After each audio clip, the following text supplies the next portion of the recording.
হাদিসটার রাবি নবীজি সাল্লাল্লাহু আলাইহি সাল্লামের মুখ থেকে যিনি সরাসরি শুনেছেন তিনি হলেন নবীজি সাল্লাল্লাহু আলাইহি সাল্লামের চাচাতো ভাই হযরত আব্বাস রাদিয়াল্লাহু তাআলা আনহু, নবীজি সাল্লাল্লাহু আলাইহি সাল্লামের আপন চাচা। ওনার ছেলে নাম হলো আব্দুল্লাহ। আব্দুল্লাহ ইবনে আব্বাস রাদিয়াল্লাহু তাআলা আনহু সরাসরি নবীজির মুখ থেকে শুনেছেন নবীজি সাল্লাল্লাহু আলাইহি সাল্লাম এক লোককে, এক সাহাবীকে উপদেশ দিতে গিয়ে এই কয়েকটা কথা বলেছেন। নবীজি সাল্লাল্লাহু আলাইহি সাল্লাম এক সাহাবীকে উপদেশ দিতে গিয়ে বলেন, ইগতানিম খামসান ক্বাবলা খামসিন। আল্লাহ রাব্বুল আলামিন দুনিয়ার মধ্যে আমাদের অসংখ্য অগণিত নিয়ামত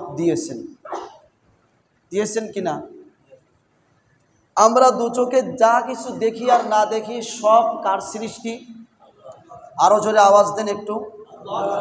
যারা যুবক ভাইরা আছেন আওয়াজ দেন একটু। আল্লাহ। আল্লাহর কথা বলতে আপনাদেরকে একটু ভয় লাগে নাকি ভুলেই গেছেন? ভুলেই গেছে অনেক মানুষ আল্লাহকে, বাস্তবিক পক্ষে ভুলে গেছে, সত্যিই ভুলে গেছে আল্লাহকে, আসলেই ভুলে গেছে। সকাল থেকে সন্ধ্যা, ঘুম থেকে জাগ্রত হওয়ার পর ঘুমাতে যাওয়ার আগ পর্যন্ত একবারও আল্লাহর নাম নেয় না এমন মুসলমান সমাজে আছে না নাই? বাস্তবিক পক্ষেই ভুলে গেছে।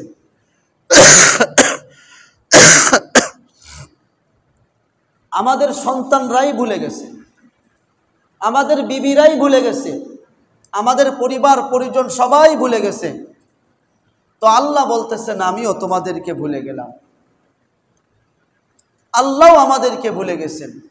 তো বিনিময়ে আমরা কি পেলাম? বিনিময়ে আমরা শুধু নির্যাতন, জুলুম।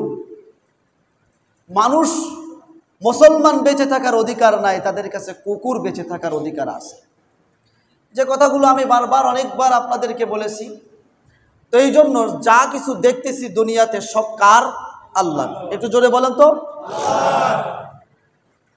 আমরা অসংখ্য অগণিত নিয়ামতের মধ্যে ডুবে আছি, কিন্তু আমাদের জন্য সবচেয়ে বড় নিয়ামত কোনটা? রাসূল সাল্লাল্লাহু আলাইহি সাল্লাম সেই 5টা নিয়ামত যেটা একটা মানুষের জন্য তার দুনিয়া এবং আখিরাতের জন্য সবচেয়ে বড় নিয়ামত, সেই 5টা নিয়ামতের কথা রাসূল স্মরণ করিয়ে ওই লোকটাকে বলতেছেন, তথা পুরো জাতিকে তথা পুরো উম্মাতকে জানাচ্ছেন যে এই 5টা বিষয় আসার আগে এই 5টা বিষয়ের মূল্যায়ন করো। কারণ তোমার জীবনের এই 5টা বিষয় আর এর পরবর্তী যে 5টা বিষয় আসবে, ওই 5টা বিষয়ের আসার আগের এই 5টা বিষয় তোমার জীবনের সব থেকে বেশি মূল্যবান। আর মানুষ সব থেকে বেশি অবহেলা করতেছে এই 5টার মধ্যে, সব থেকে বেশি অবহেলা। 1 নাম্বার, নবীজি সাল্লাল্লাহু আলাইহি ওয়াসাল্লাম বললেন, ওয়া হায়াতাকা ক্বাবলা মাউতিক। তুমি মরে যাওয়ার পূর্বে তোমার এই জীবনের কদর করো, মরে যাওয়ার পূর্বে এই জীবনের মূল্যায়ন করো। 1 নাম্বার কি বলেন? মরে যাওয়ার পূর্বে জীবনের মূল্যায়ন করো। আহারে কত বড় কথা এটা! যদি একটু চিন্তা করেন আপনি, মরে যাওয়ার পূর্বে আমার এই জীবন এত মূল্যবান। এক কিতাবের কথা আপনাদেরকে আগেও শোনাইছি, আজকেও একটু শোনাই। কিতাবের মধ্যে লিখেছেন, একটা কোনো হাদিসের কথা না, তবে খুব মূল্যবান নসিহতপূর্ণ কথা। কোন এক বুজুর্গ রাস্তার পাশ দিয়ে যাচ্ছেন, হঠাৎ একটা কবর ভেঙে গেল। সেই কবরের মধ্যে তাকায় দেখেন এক যুবক কবরের মধ্যে নামাজ আদায় করতেছে। ওই মুরব্বী, ওই বুজুর্গ লোক ওই যুবককে কবর ফাঁকা হয়ে একটু ডাক দিলেন, যুবক তুমি এখানে ঢুকলে কিভাবে? বলে, সবাই যেভাবে ঢুকেছে আমিও সেভাবে এখানে ঢুকলাম। তার মানে আমি মৃত, জীবিত না। কিরে যুবক, তুমি নামাজ পড়ো কবরের মধ্যে, যুবক উত্তর দেয়, আমি কবরের মধ্যে নামাজ পড়তেছি। আমি আল্লাহর কাছে বলেছিলাম, আল্লাহ, নামাজ বড় প্রিয় আমার কাছে, সবাই তো কবরের মধ্যে শুয়ে থাকবে, আল্লাহ আপনি একটু নামাজের ব্যবস্থা আমার করে দিয়েন। আল্লাহ রাব্বুল আলামিন আমার কথাটা গ্রহণ করে আমার নামাজের ব্যবস্থা করে দিয়েছে। এরপরে যুবকরে বলতেছে, যুবক, এইখানে কবরের মধ্যে যে নামাজ আদায় করতেছ, এই কবরের মধ্যে নামাজ পড়তেছ কত বছর? ওই যুবক বলে, আমি 400 বছর এই কবরের মধ্যে দাঁড়িয়ে দাঁড়িয়ে নামাজ আদায় করি। এই যে সুবহানাল্লাহ বললেন, আপনারা সুবহানাল্লাহ বললেন না? ওই বুজুর্গ লোকটার মুখ দিয়ে সুবহানাল্লাহ বের হয়ে গেছে। এবার ওই যুবক ডাক দিয়ে বলে, ও বুজুর্গ, আমার 400 বছরের নামাজ আপনারে আমি দিয়ে দিলাম, আপনি ওই একবার সুবহানাল্লাহর সওয়াব আমারে দিয়ে দেন। আশ্চর্য, 400 বছরের নামাজ উনি যুবক ওই মুরব্বিরে দিয়ে দিতে চাচ্ছে বুজুর্গরে, আর উনি একবারের সুবহানাল্লাহ নিয়ে নিতে চাচ্ছে। কি কারিশমা একবারের সুবহানাল্লাহর মধ্যে! এটা তো দিবালোকের মতো স্পষ্ট। আল্লাহ রাব্বুল আলামিন আমাদের এই জীবনকে দিয়েছেন, এটা কিন্তু কোনো খেল তামাশার জন্য দেন নাই। আল্লাহ বললেন, তাবারাকাল্লাযী বিয়াদিহিল মুলকু ওয়া হুয়া আলা কুল্লি শাইইন কাদির আল্লাযী খালাকাল মাউতা ওয়াল হায়াতা লিয়াবলুয়াকুম আইয়ুকুম আহসানু আমালা। আমি তোমাদের এই জীবন দিয়েছি পরীক্ষার জন্য, কে ভালো লিখে আসতে পারো, কে ভালো আমল করে আসতে পারো। এটা একটা পরীক্ষার হল। ভাই বলেন তো, পরীক্ষার হলের থেকে বের হয়ে যে 1000 পৃষ্ঠা লিখলেও একটা নাম্বার দিবে কিনা? 4000 বছর সময় পাইছেন, 4000 বছরে 4000 পৃষ্ঠা লিখে ফেলেছেন। এই 4004 কোটি পৃষ্ঠাও যদি লেখেন, একটা নাম্বার শিক্ষক আপনাকে দিবে। কিন্তু পরীক্ষার ওই 3 ঘন্টার মধ্যে যদি একটা অক্ষর অথবা একটা টিকও দিয়ে আসেন, অক্ষরও লেখেন নাই, একটা কি দিয়ে আসছেন, একটা টিকও দিয়ে আসছেন, ওই টিকটারও নাম্বার আসবে কি আসবে না? বলেন, আসবে কি আসবে না? কসম খোদার, আল্লাহ রাব্বুল আলামিন বারবার বলেছেন, আমি তোমাদেরকে পরীক্ষার হলের মধ্যে ছেড়ে দিয়েছি, তোমরা ভুলে যেও না এটা পরীক্ষার হল, তোমরা ভুলে যেও না এটা পরীক্ষার হল। এই পরীক্ষার খাতাগুলো মৃত্যুর সাথে সাথে গুটিয়ে নেওয়া হবে, আর এর ফলাফল হাসরের ময়দানে তোমার সামনে পেশ করা হবে। সত্যি সত্যি তোমার নাম্বার দেওয়া হবে। فَأَمَّا مَنْ أُوتِيَ كِتَابَهُ بِيَمِينِهِ فَسَوْفَ يُحَاسَبُ حِسَابًا يَسِيرًا। সত্যি সত্যি ডান হাতে তোমার সেই ফলাফল দেওয়া হবেই। জান্নাতের মধ্যে যখন মানুষ যাবে, একটা মানুষের জান্নাতের মধ্যে কোনো আফসোস নেই, শুধুমাত্র দুনিয়ার জীবনের মধ্যে যে সময়গুলো সে শুধু আফসোস, সময়গুলো অযথা কাটিয়ে দিয়েছে, সুবহানাল্লাহ বলা ছাড়া কাটিয়ে দিয়েছে, আলহামদুলিল্লাহ বলা ছাড়া কাটিয়ে দিয়েছে, লা ইলাহা ইল্লাল্লাহ বলা ছাড়া কাটিয়ে দিয়েছে, আল্লাহু আকবার বলা ছাড়া কাটিয়ে দিয়েছে। ও যুবক, আজকের সময় নাই তোমার কাছে, যুবকদের কাছে কোনো সময় নাই। কি যুবক, কি বৃদ্ধ, কি বার্ধক্য, কি নারী, কি পুরুষ, আজকে কারো কাছে সময় নাই। সময় আজকে বড় কম। ভাই নামাজে আসেন, সময় নাই। ভাই একটু জিকিরে আসেন, সময় নাই। ভাই একটু তেলাওয়াত করেন, সময় নাই। সময়ের আজকে বড় মূল্য, বড় কমতি সময়। অথচ যুবক, তোমাকে ফেসবুকে দেখার মতো সময় তোমার হাতে অনেক, ইউটিউব দেখার মতো সময় তোমার হাতে অনেক, মেসেঞ্জারে চ্যাট করার সময় যুবক তোমার আজকে অনেক, গেম খেলার সময় যুবক তোমার আজকে অনেক। তোমার কাছে সময় অন্যান্য কাজ করার সময় তোমার কাছে কমতি নাই, কিন্তু যে জন্য আল্লাহ রাব্বুল আলামিন এই হায়াত তোমার দিয়েছেন সেই কাজ করার সময় তোমার কাছে 1 সেকেন্ডের জন্যও নাই। এর বড় মূল্য তোমাকে দিতে হবে। নবীজি বললেন যে জান্নাতের মধ্যে তুমি খালি এটাই আফসোস করবা যে আমার ওই সময়টা আমি কেন সুবহানাল্লাহ ছাড়া ছেড়ে দিয়ে আসলাম। আমি তো রিকশা চালক ছিলাম, মুখ তো আমার কাজ করতো না। আমি তো একজন রাঁধুনি ছিলাম, আমি শুধু রান্না করতাম, মুখ তো আমার রান্না করতো না। আমি শুধু লেখক ছিলাম, লিখতাম, আরে মুখ তো আমার লিখতো না। আমি দোকানের কাস্টমার ছিল না, অনেক সময় কাস্টমার ছিল না। আমি অযথা সময় নষ্ট করে দিয়েছি। এই সময়ের গুলোর মূল্য তোমাকে অবশ্যই দিতে হবে, এর হিসাব তোমাকে অবশ্যই দিতে হবে। আল্লাহ রাসূল বলেন ইগতানিম খামসান ক্বাবলা খামসিন হায়াতাকা ক্বাবলা মাউতিক। মৃত্যু আসার আগে তোমার এই জীবনের মূল্যায়ন করো, তোমার এই জীবনকে তুমি গনিমত মনে করো। তোমার এই জীবন শেষ হয়ে যাবে, আরে তোমার দাদা চলে গেছে, তোমার আব্বা চলে গেছে, তোমার ভাই চলে গেছে, তোমার চাচা চলে গেছে, তোমার আম্মা, তোমার ফুফু, তোমার ফুফা, তোমার খালু খালা মামারা সব চলে গেছে। একটা আমল তাদের আর করার সুযোগ নেই। যে ব্যক্তি কবরের মধ্যে ধরা পড়েছে তো ও ধরা পড়েছেই, ওকে আর ফিরে আসতে দেওয়া হচ্ছে না।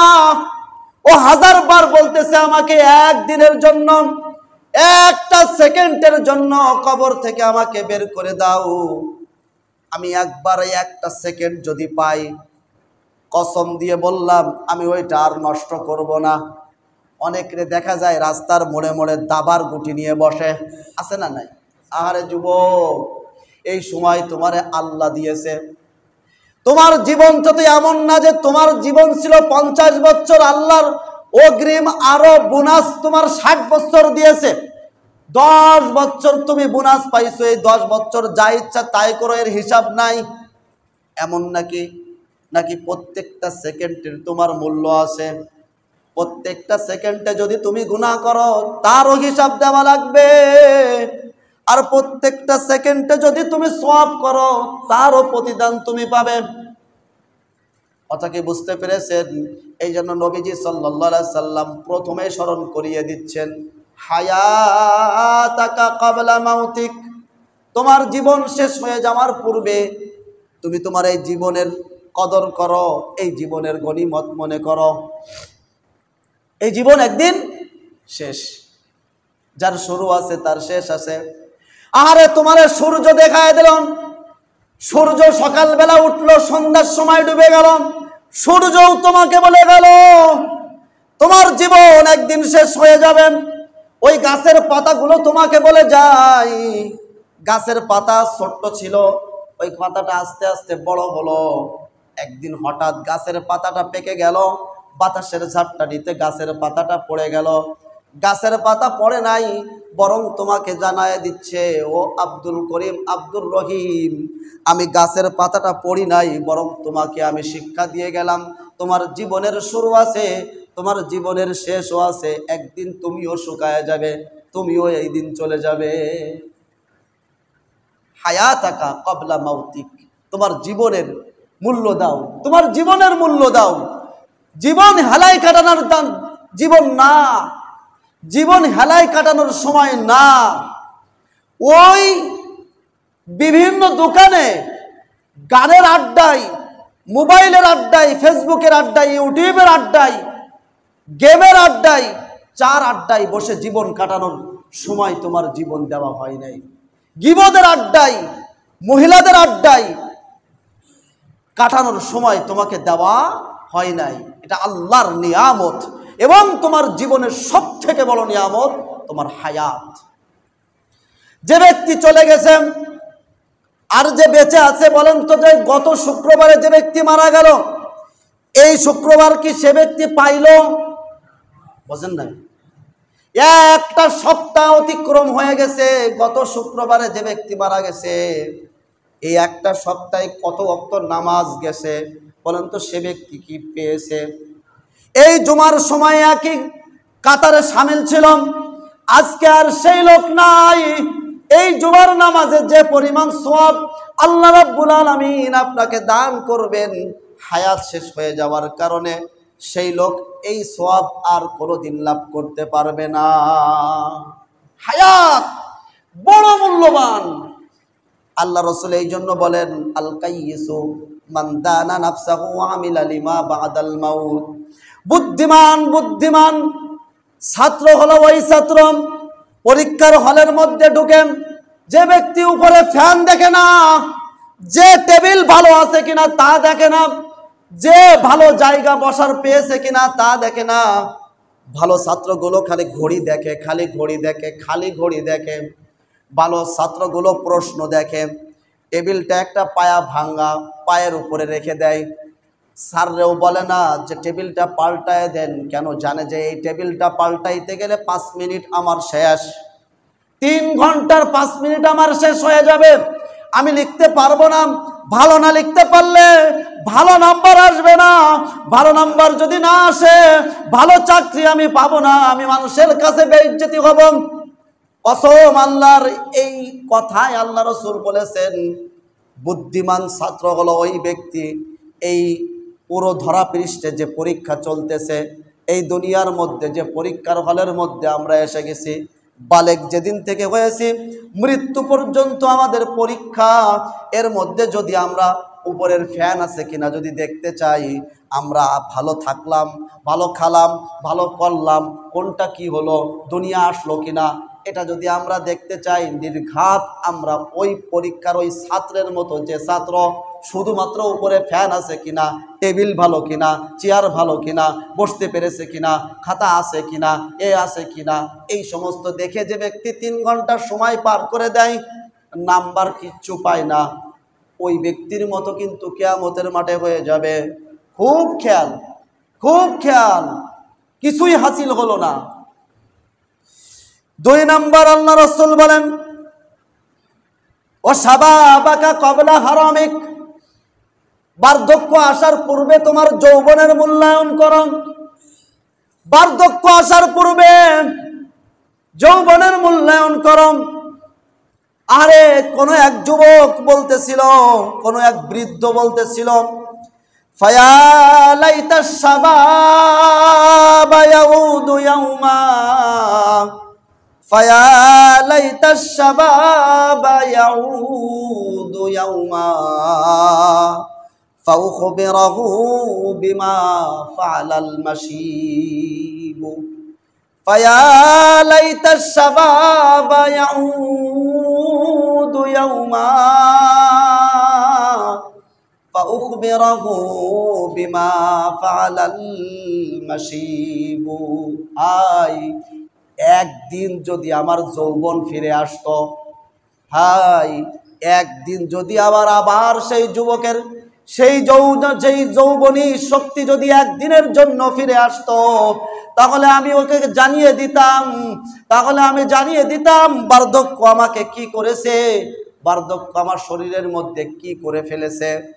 আরে যারা মুরব্বী হয়ে গেছে তাদের কাছে যুবক ভাইরা একটু জিজ্ঞাসা করো, তুমি কি মনে করেছ? কিছুদিন আগে একটা লোক মারা গেছে, আমার খুব মহব্বতের রুহুল আমিন মামা মারা গেছে না, এখানে বসতো, এখানে বসতো। আহারে, এই যে ইউসুফ ভাই রে, একদিন দেখলাম যে ধরে এরকম করে চাইলে ফেলে দিছে। ইউসুফ ভাইয়ের মতো লোকরে ধরে এরকম চাইলে ফেলে দিছে। আমারে মাঝে মাঝে হাত ধরতো, বলতেছে মামা আমার গায়ে যে কি শক্তি। সেই লোক মৃত্যুর আগের দিন তার কাছে গেলাম, দেখতেন আহারে মাথা চুলকাচ্ছে, হাত নিয়ে মাথা পর্যন্ত নিয়ে যাবে, সে হাত যায় নাই। 10 মিনিট যাবত হাতটা মাথার কাছে নিতে গেছে, হাত যাচ্ছে না। আমার 2 চোখ বেয়ে খালি পানি পড়তেছে। সেই লোক, ইয়া লাইতাশ শাবাবা ইয়াউদু ইয়াউমা, হায় যদি যৌবন আবার ফিরে আসতো, হায় যদি সুস্থতা আবার ফিরে আসতো তাহলে জানিয়ে দিতাম, তাহলে এই বার্ধক্যকে জানিয়ে দিতাম বার্ধক্য আমাকে কি করেছে, আমার যৌবনে কেমন শক্তি ছিল। 10টা মিনিট ধরে হাতটা শুধু মাথার কাছে নিয়ে যেতে চাচ্ছে মাথা চুলকাবে বলে, কিন্তু পারে নাই। 10 মিনিট পরে মাথার কাছে নিয়ে চুলকাতেও পারে নাই, হাতে কোনো শক্তি নাই। এর নাম আল্লাহ রসুল বলেন অশাবাবাকা ক্বাবলা হারামিক। ও যুবক, আজকে তোমাকে যদি বলা হয় 100 রাকাত নামাজ পড়ো, যুবক কোনো ভয় পাবে না। আর যদি বৃদ্ধদেরকে বলা হয় 5 ওয়াক্ত নামাজ ঠিক করে পড়বেন বাড়ি থেকে এসে জামাতের সাথে, বার্ধক্যরা নিজ মাথা নিচু করে দিবে।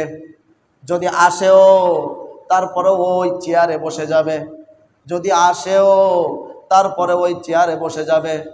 আর জানিয়ে দিবে, ও যুবক আমার দিকে তাকায় তাকায় হাসিস না, আরে আমার দিকে তাকায় তাকায় হাসিস না।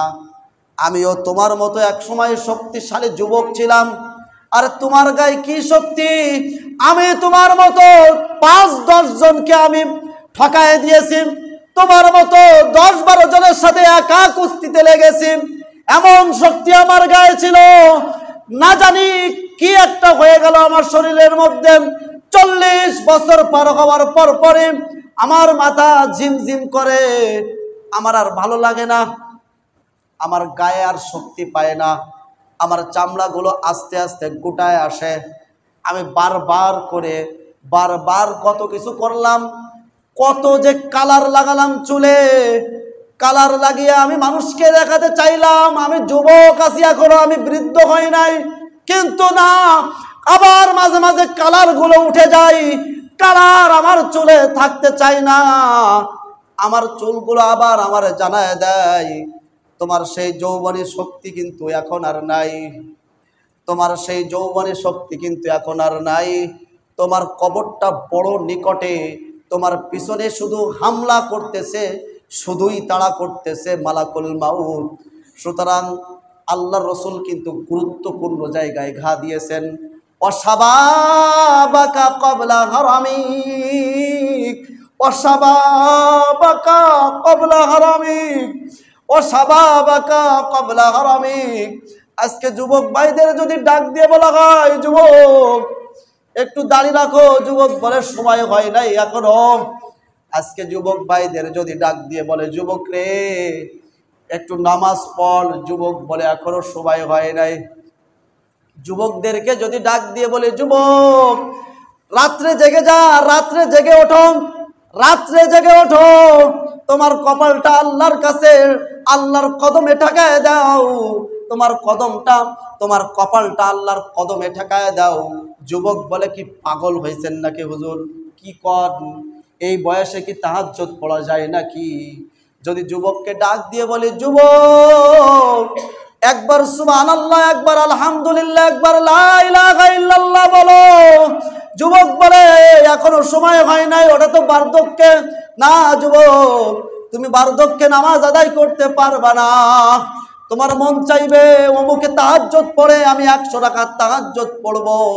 দেখবা যে 2 রাকাত তাহাজ্জুদ পড়ার পরে মাজা ভেঙে আসতেছে, 2 রাকাত তাহাজ্জুদ পড়ার পরে পাড়া জিনজিন করে, 2 রাকাত তাহাজ্জুদ পড়ার পরে দেখবা তোমার এমন ঘুম, তোমার 2 চোখ এমন ভাবে লেগে যাচ্ছে, তুমি বলবা ইয়া লাইতাশ শাবাব ইয়াউদু ইয়াউমা, হাই যৌবন যদি আরেকবার আমার কাছে ফিরে আসতো, হাই যৌবন যদি আরেকবার আমার কাছে ফিরে আসতো, তাহলে আমি আর জীবনে কোনোদিন নামাজ ছাড়তাম না।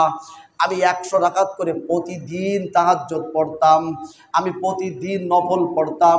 আরে যুবক, তোমার 32 বছর তোমার জীবন থেকে পার হয়ে গেল। 32 বছর যদি আমাকে বলতেছি আমার জীবনের কত বছর যৌবনের সময় হারিয়ে গেল। এই প্রতিদিন যদি আমি একবার করে সুবহানাল্লাহ বলতাম, একবার যদি সুবহানাল্লাহ বলতাম প্রতিদিন একবার, তাহলে আমার আমল নামায় কতবার সুবহানাল্লাহ লেখা হতো, আমার আমল নামায় কতবার মিজানের পাল্লা কতবার ভারী হতো। কতবার আল্লাহ রাব্বুল আলামিন উহুদ পরিমাণ পাহাড়ের মতো সওয়াব আমাকে আল্লাহ তাআলা দান করতেন। আর একবার যদি প্রতিদিন এই যৌবনের সময়গুলোতে যদি আলহামদুলিল্লাহ বলতাম, যদি একবার লা ইলাহা ইল্লাল্লাহ প্রতিদিন একটা বার বলতাম, আমার জীবনের কত সময় হারিয়ে গেল, যুবক থেকে যৌবনের কত সময় হারিয়ে গেল। ওই সময়গুলোর আমার প্রতিদিনের এতগুলো সওয়াব লেখা হতো। আর যদি আমি প্রতিদিন যদি 2 রাকাত করে নামাজ, নফল নামাজ পড়তাম, আমার জীবনের কত দিন অতিবাহিত হয়ে গেছে যৌবনে। এই দিনগুলো 2 রাকাত করে নফল নামাজ পড়লে আমার ভান্ডারে কতগুলো নফল নামাজ লেখা হয়ে যেত। আর আল্লাহর রাসূল বলেন, কোনো ব্যক্তি যদি লাগাতার যৌবনের সময় লাগাতার যদি কোনো আমল করে, আর বার্ধক্যে যে যদি সেটা করতে না পারে, বার্ধক্যের কারণে আল্লাহ তাআলা বলেন ওকে পেনশন দিয়ে দাও। আল্লাহ তাআলা বলেন বার্ধক্যের সময়ের কারণে সে যে করতে পারতেছে না, যুবক বয়সে যে ধারাবাহিক আমল করেছে সেই আমল লাগাতার সব লিখতে থাকো। সুবহানাল্লাহ। যুবক, তোমার জন্য আল্লাহ রাব্বুল আলামিন অপেক্ষা করেন। তোমার জন্য আল্লাহ রাব্বুল আলামিন বলেন, ওয়াশাবুন নাশা ফি ইবাদাতি রাব্বিহি। তোমার জন্য আল্লাহ রাব্বুল আলামিন আরশে আজিমের নিচে সামিয়ানা টানায় অপেক্ষা করতেছে। তোমার জন্য আল্লাহ রাব্বুল আলামিন আরশের নিচে কিয়ামতের মাঠে, যেদিন কোনো ছায়া থাকবে না, যেদিন কোনো গাছ থাকবে না, যেদিন কোনো ঘর থাকবে না, যেদিন কোনো কিছুই থাকবে না, সূর্যটা একেবারে কাছে চলে আসবে। যুবক, তুমি যদি এই সময়ে যৌবন বয়সে যদি একটু ইবাদত করে যেতে পারো, যৌবন বয়সে যদি তুমি 5 ওয়াক্ত নামাজ আদায় করতে পারো, যৌবন বয়সে যদি তুমি ভালো কাজগুলো করে যেতে পারো, যৌবন বয়সে। আরে আমি আরো একটা খবর আপনাদেরকে জানায় যায়। পৃথিবীর মধ্যে গবেষণায় দেখা গেছে মুসলমানদের যুবক ছাড়া অন্য কোন ধর্মের যুবকরা মুসলমানদের মতো এত গাফলাত না। বুঝেন নাই মনে হয়? মুসলমানদের যুবক ছাড়া পৃথিবীতে কোনো অন্য ধর্মের কোনো যুবক এত গাফলাত না, এত অবসর, এত অলস, এত সময় কোনো যুবক নষ্ট করে না। আজকের ইহুদিরা পরাশক্তি, আজকের বিশ্বে যুদ্ধ হচ্ছে কিন্তু আজকের বিশ্বের যুদ্ধ হলো কিসের যুদ্ধ বলেন তো? টেকনোলজির যুদ্ধ। মানুষ নাই, মানুষে এখন আর যুদ্ধ করতেছে না। এখন বুদ্ধিভিত্তিক যুদ্ধ, এখন টেকনোলজির যুদ্ধ।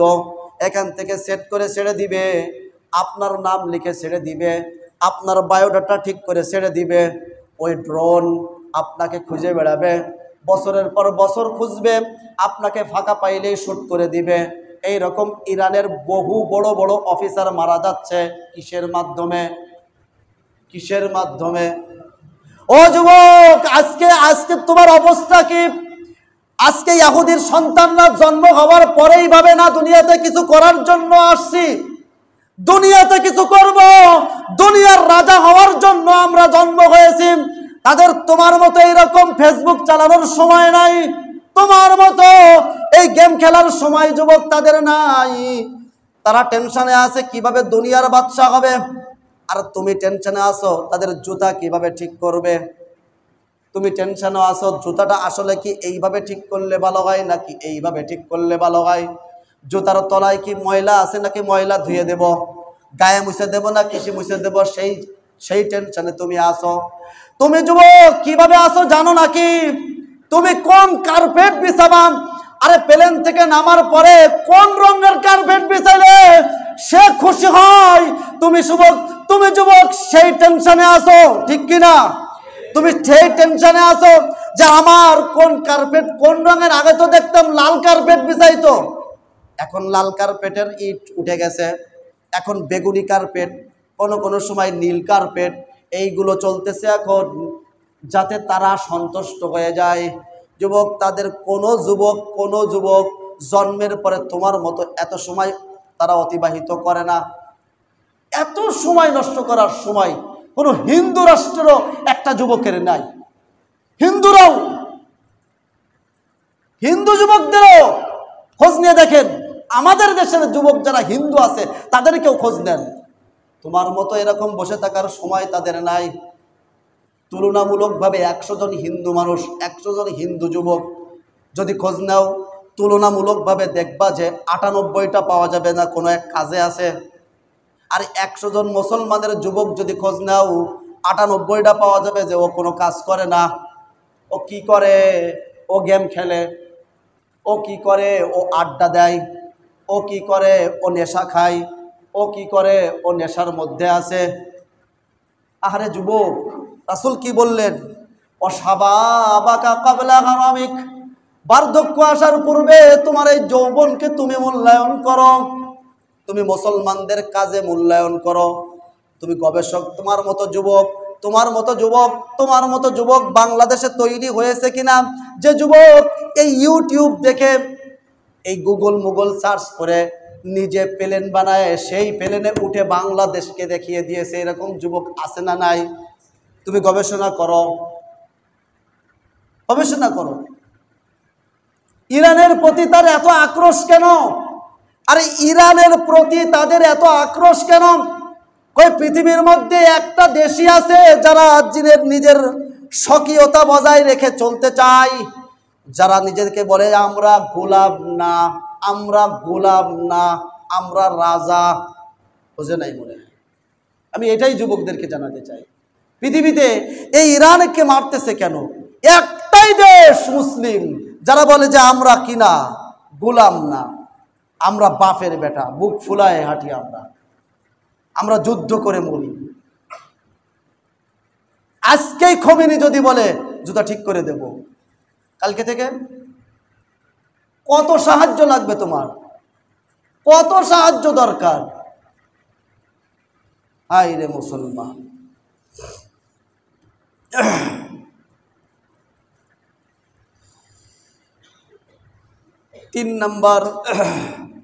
3 নাম্বার রাসূল বললেন ওয়াসিহাতাকা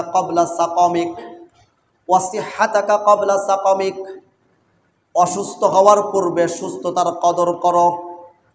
এটাই হলো আমার মূল পয়েন্ট ছিল আজকে, যে অসুস্থ হওয়ার পূর্বে কি করো? সুস্থতার কদর করো।